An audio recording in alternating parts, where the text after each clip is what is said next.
Assalamu alaikum, welcome back to my channel and a huge welcome if you are new here. Today is going to be quite a short, efficient but very exciting video on my personal last minute Ramadan preps, and it's nothing special, nothing fancy. There's no samosa in this video but interested in a super exciting giveaway, make sure you stay tuned to the end because you're going to want to win this giveaway, trust me. As we all know, Ramadan is approaching really soon, inshallah, and last year was my first year working full-time whilst fasting, and to be honest with you, I found it quite tricky. This year I wanted to be a little bit more prepared, not, you know, nothing major, but I just wanted to share a few things that I have been doing or will be doing in the next 2 weeks until Ramadan begins, inshallah. The first thing I need to still do actually is order the Kajoor from my favourite company. I call them Dates for Syria. They're run by a charity and I think I featured them in a video last year as well in one of my favourites, because basically you pay £10 for the most beautiful, delicious, sweet dates. They're medjool dates, are really like big, juicy ones, and they're just so nice.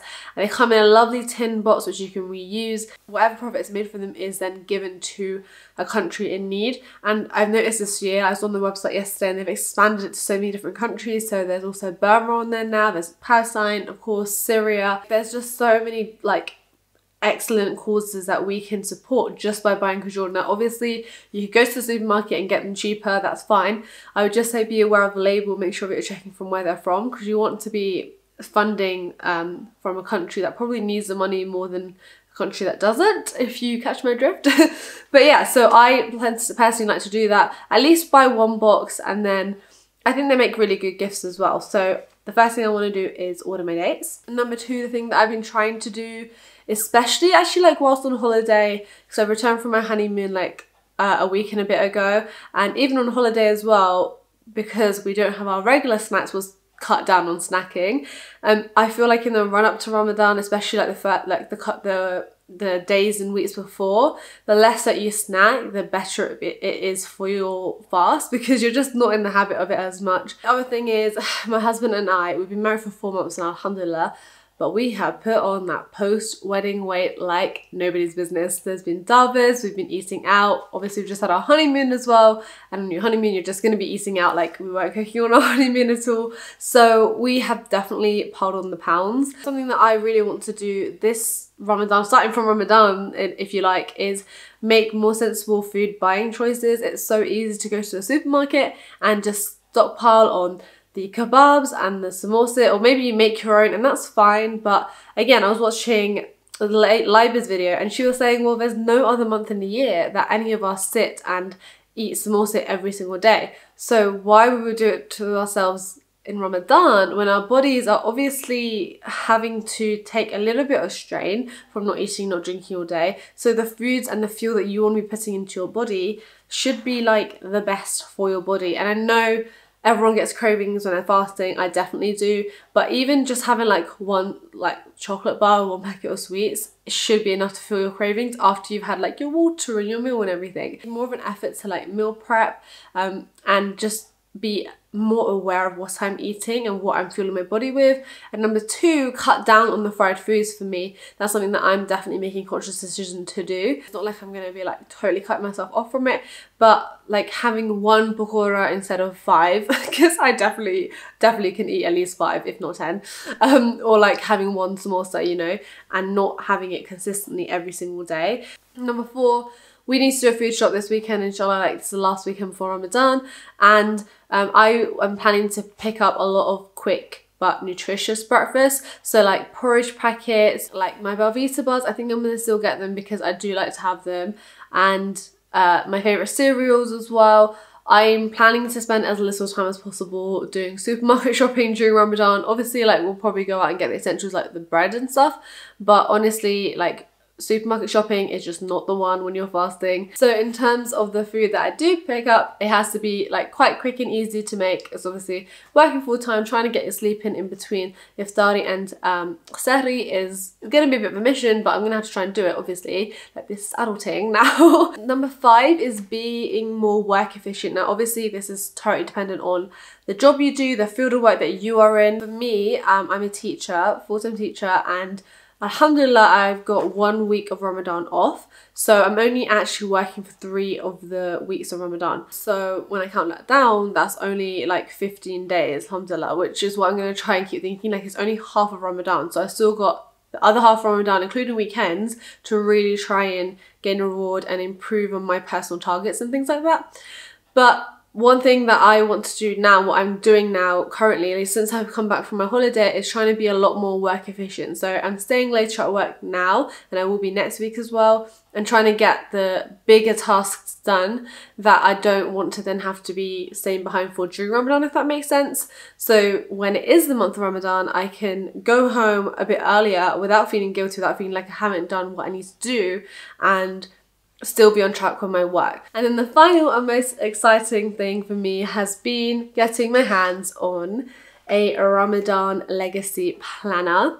This is what mine looks like. How gorgeous is this? It's such a beautiful pink colour. The design is so nice as well. I actually reached out to the company myself because I've been following the company and I've had the app, the Ramadan Legacy app, since 2015.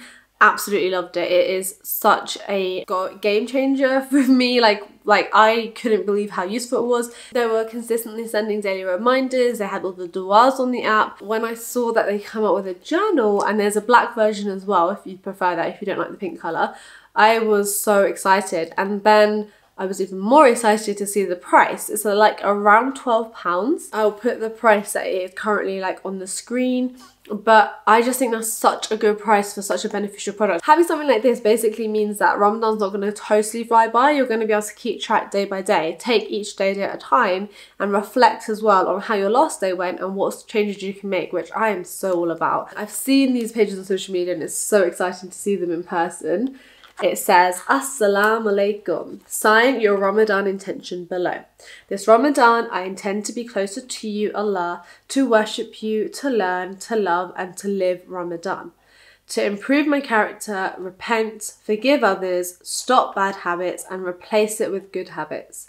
I agree to keep track of my daily action, to practice self-control, and to motivate myself to do more every day with the right intention. Signed by, and also the date as well, which is such a beautiful thing to start your Ramadan with, a beautiful intention. Literally, like it's putting you straight away in that mindset to Ramadan's coming and I'm going to be making a really, really good change, inshallah. Go digital with our QR code. Scan where you see the QR code in the planner using an app on your phone to access further knowledge on each topic of Ramadan.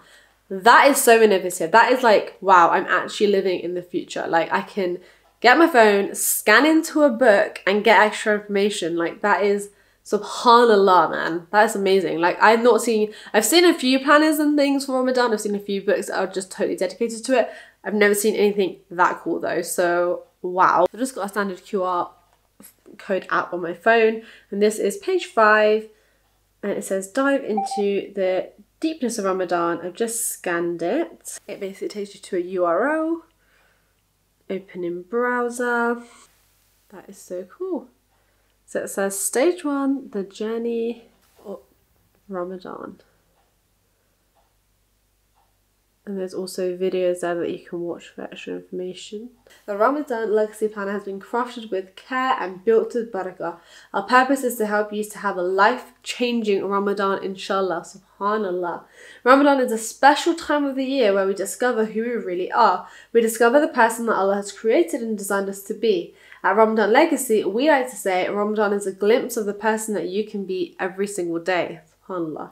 Let's get started on helping you to become the best version of who you are with du'as and peace, the Ramadan Legacy team. Now inside, I'm not going to go through the whole thing, but there's a step-by-step on how to use this planner, which is super helpful. They really thought carefully about how to design a planner that's going to help anyone from all walks of life, whether you're working full-time, whether you're studying, whether you're a stay-at-home mum, whatever you're doing, this is a beneficial planner to have in your collection. These pages, it's not just one page, it's like one of my favorites. It's just full of Ramadan du'as, and they've got the transliteration if like you're just learning to read Arabic or you're not the strongest in Arabic. Translation there as well, which I love because it's so important to understand what you're reading. And for those of us who aren't Arab, who don't, when we can read Arabic but we can't understand it, it's very important to really think about what you are saying in your dua, and that's all in there as well, which I absolutely love. There's also quotes from Rumi, which is really nice, like some poetry, as well as of course like surahs from the Quran and also hadiths as well. And then your actual 30-day Ramadan planner starts in this part of the book, and then a day-to-day spread looks like this. So Ramadan day 1, you've got your daily schedule, put the date there as well, and then you can write whether you're fasting or not, and the prayers as well, the Taraweeh, the Quran, like what verse you're on. There's a little heart here as well, which I love, for the good, like your good deed of the day. And then on the other side is daily action, so like 3 little actions, and that's one of the things that, because I did my whole dissertation on procrastination and productivity, don't ask, but one of the things that they constantly were saying, that I constantly read, was that if you are chunking down your to-do list and if you're setting yourself priorities, you're much more likely to be productive versus just having like a massive list, or not even writing things down, just having all these thoughts sort of flowing in your head like, I want to do this, I need to do this. By writing down like the 3 key things, you're more likely to get them done, because 3 is much more manageable. That makes sense. And then I love this as a daily gratitude box as well, and that's so important. And we definitely as Muslims feel so much more gratitude to Allah for everything we've been blessed with during Ramadan, because suddenly we're not having food, we're not having drink, we're not giving into like our bodily desires, we are focusing solely on our Lord and why we're here. So that's so nice, and that's every day. And then there's a little personal space as well, and at the top there's like a quote either from the Quran, from a hadith, or an inspirational person within Islam, which I absolutely love. And I noticed as well, last thing I wanted to add was I've actually even put here stage 3, preparing for the night of power, Laylatul Qadr. So they've even got a little bit there to help you with that. So, honestly, subhanAllah, they have thought of everything. They've got a little bookmarker as well to make it easy. You can even put some notes or whatever and then just close it neatly. It's lightweight, it's thin, it's very portable. It's just beautifully designed. It's so stunning, and I'm so proud of the Ramadan Legacy team for coming out with this. The app is fantastic. I will still use the app every single day. The app is brilliant.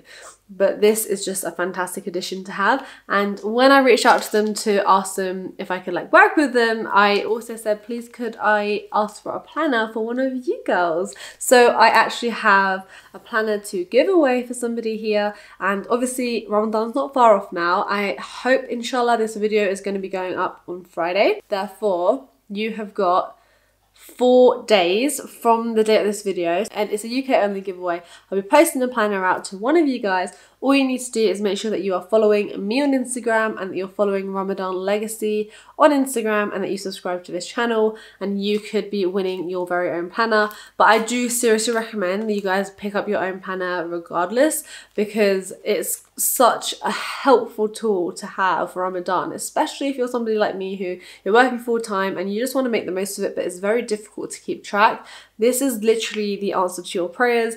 And then if you were to win this, this would be a fantastic like surprise gift for your sister or your mom or your friend, you know? So whether you like pink, whether you like black, there's different colors available, such good prices, and it's, subhanAllah, it's like, how could you not want to invest in your akhirah? This is the sort of thing that can honestly really help you to make sure Ramadan is the most productive one, because it could be your last one. Honestly, it really could be my last one. So may Allah subhanahu wa ta'ala reward the Ramadan Legacy team. They have done a fantastic job. Jazakallah khair for working with me and sending me one of these, and one for one of my followers. And I hope you enjoyed this video. I'm sorry that I've rambled on for so long, but I'm going to be going now, and I will see you in my next one, inshallah. Take care. Assalamu alaikum. Oh, and please keep me in your du'as.